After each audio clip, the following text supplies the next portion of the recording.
Hello बच्चों, आइए इस प्रश्न को देखते हैं। वाहित मल उपचार की एक प्रक्रिया जिसमें व्यर्थ में उपस्थित अपघटक बैक्टीरिया के एक भाग को प्रक्रिया के आरंभ में पुनः चक्रित करते हैं, उसे कहते हैं। विकल्प ए प्राथमिक उपचार, विकल्प बी सक्रिय तापंक उपचार, विकल्प सी तृतीयक उपचार या फिर विकल्प डी उपरोक्त में से कोई नहीं।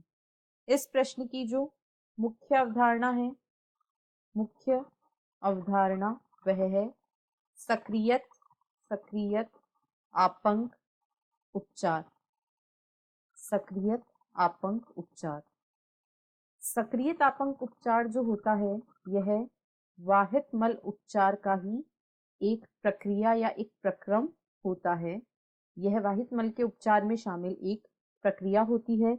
इसमें जो जब वाहित मल का उपचार किया जाता है तब सीवेज अर्थात वाहित मल को एक बड़े वायवीय टैंक में डाला जाता है। एक बड़े वायवीय टैंक में इसे डाला जाता है और यहाँ पर इसकी क्रिया जो सूक्ष्म जीव होते हैं, मुख्यतः इससे वायवीय सूक्ष्म जीवों से क्रिया करवाई जाती है। ये जो वायवीय सूक्ष्म जीव होते हैं, वायवीय सूक्ष्म जीव, ये वायवीय टैंक में जो वाहित मल या सीवेज होता है उसमें बड़ी मात्रा में उपस्थित कार्बनिक पदार्थों का अपघटन करते हैं।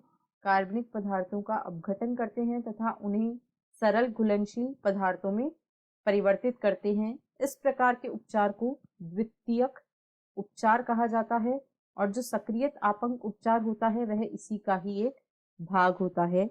जो सक्रियत आपंक उपचार होता है तो द्वितीयक उपचार की प्रक्रिया जब हो जाती है, यानी जब वायवीय सूक्ष्म जीव कार्बनिक पदार्थों का अपघटन कर देते हैं, तो इस प्रकार जो निस्यंद प्राप्त होता है, इससे जो निस्यंद प्राप्त होता है उसे ही हम सक्रियत आपंक कहते हैं।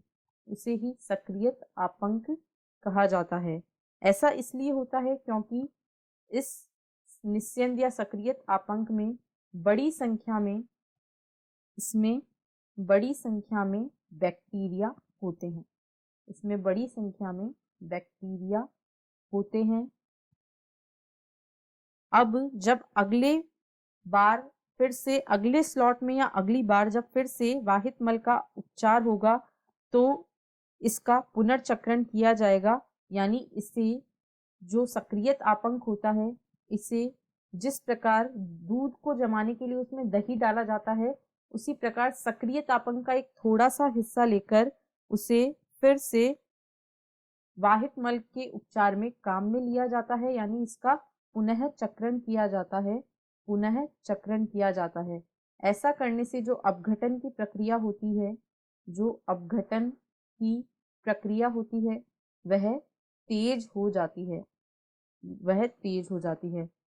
तो इस प्रश्न का जो सही विकल्प है वह है विकल्प बी, क्योंकि जो प्राथमिक उपचार होता है वह तो भौतिक उपचार होता है, इसमें सूक्ष्मजीव शामिल ही नहीं होते हैं, तथा इसी प्रकार तृतीयक उपचार भी रासायनिक उपचार होता है, इसमें भी सूक्ष्मजीव शामिल नहीं होते हैं। अतः विकल्प बी इस प्रश्न का सही उत्तर है। आशा है आपको प्रश्न समझ आया होगा। धन्यवाद।